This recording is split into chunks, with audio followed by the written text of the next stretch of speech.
की जय। प्रेम से बोला सच्चे दरबार की जय। हर हर महादेव। उड़ी उड़ी खगवा काला गुरु बहनों, न्योता जाता गुरु जी के।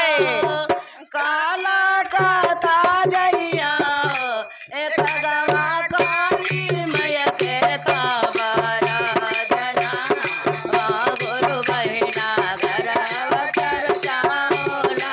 ओड़े वो ओड़े कागवा काला काता जइया हो, काला काता जइया हो। ए कागवा काली मैया से खबर जना वह गुरु बहिना घरवा चर्चा होला।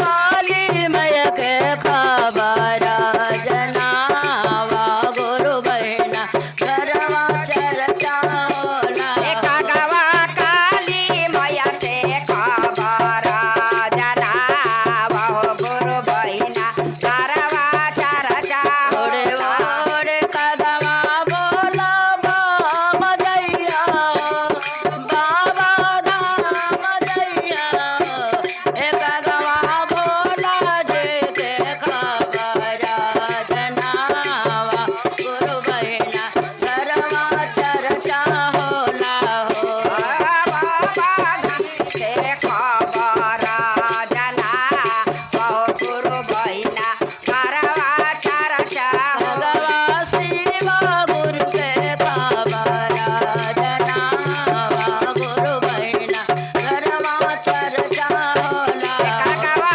बोला धनी से खबर जना वह गुरु बहिना घरवा चर्चा होला।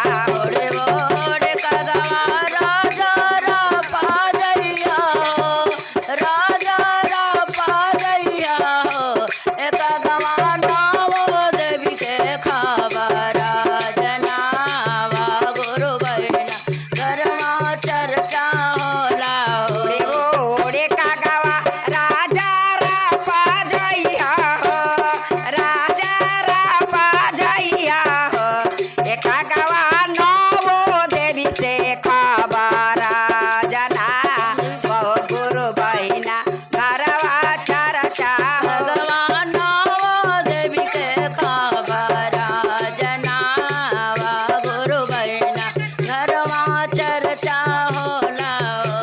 ए कागवा नवो देवी से खबर जना वह गुरु बहिना घरवा चर्चा होला। ओरे कगवा बोतराची जइया बोतराची जइया ए कगवा रे करवैया के खबरा जनावा गुरु बहिना घरवा चर्चा होला। ओड़े ओड़े कागवा तो तारा जइया हो, कागवा राची जइया हो। ए कागवा हरेंद्र भैया से खबर जना वह गुरु बहिना घरवा चर्चा होला। भगवान लमा दीदी से खबरा जनावा गुरु बहिना घरवा चर्चा होला।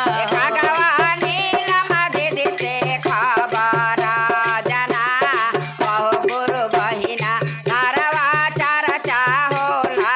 पहले में दाया मांगेला दोसरे में चर्चा कहने हो।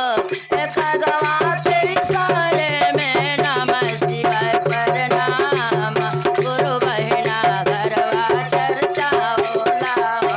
ए कागवा तीसरे में नमः शिवाय प्रणाम गुरु बहिना घरवा चर्चा होला। भगवा तीसरे में नमः शिवाय प्रणाम गुरु बहिना घरवा होला। कागवा तीसरे में नमः शिवाय प्रणाम गुरु बहिना घरवा चर्चा होला।